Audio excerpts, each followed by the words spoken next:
After reading and rewatching one of the most overrated pieces of media of all time, I have come to the conclusion that Eren Yeager, the protagonist of a critically acclaimed Chinese cartoon titled One Piece,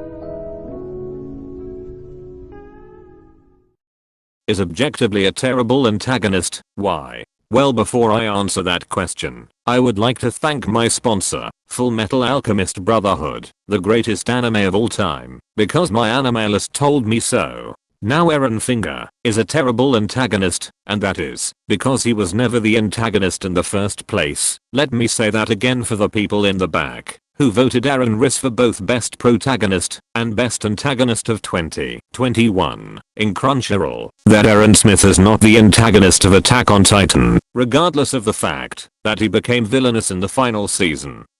Which is actually not the final season, but are just seasons 5 and 6 of Attack on Titan. Seasons aren't supposed to be split into parts and have the second part release a year later. That is not how television works. This shows why the cartoon is dumb. They can't even do seasons right, just like the ending. But anyways, if you believe he was both the protagonist and antagonist, then you have a small penis. Just like Levi's, because Long Dick Owners knows that the true antagonist of Attack on Titan is Walter White. You're goddamn right.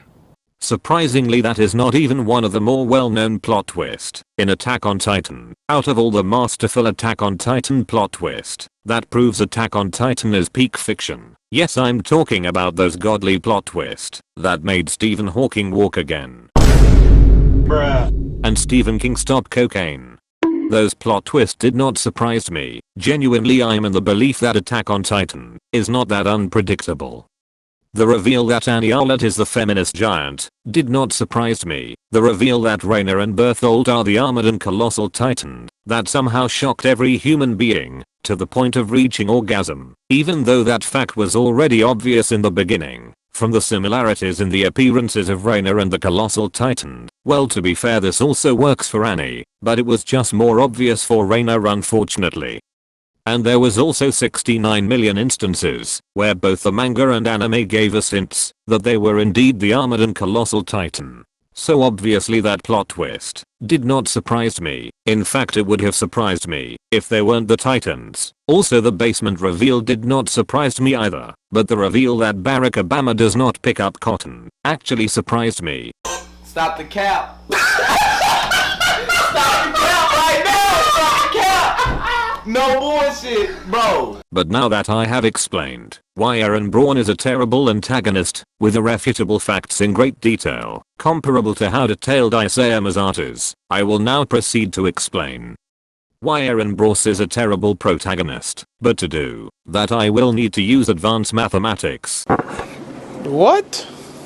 That is so complex, it gave Albert Einstein a brain aneurysm.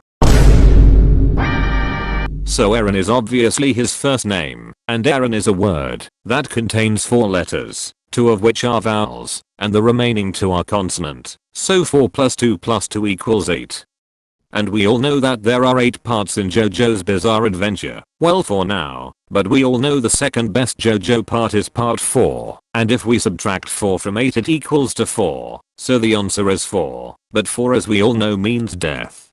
Because Guido Mista from Hunter x Hunter told us so. So considering that conclusion, with the fact that Attack on Titan is a story full of deaths, as claimed by the fandom, despite the fact that most character deaths are from unnamed characters, or named characters that only appeared in a couple of chapters, never becoming relevant to the plot again, and the rest are Emi, Boruto, Guy the heterosexual one, Erwin, Zoro and Sasha.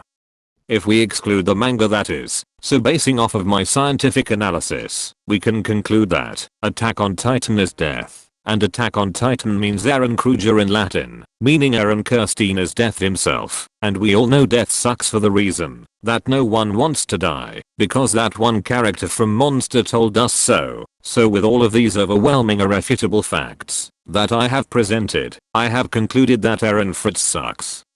And with that, I have successfully backed up my claim in the beginning of the video that One Piece is overrated.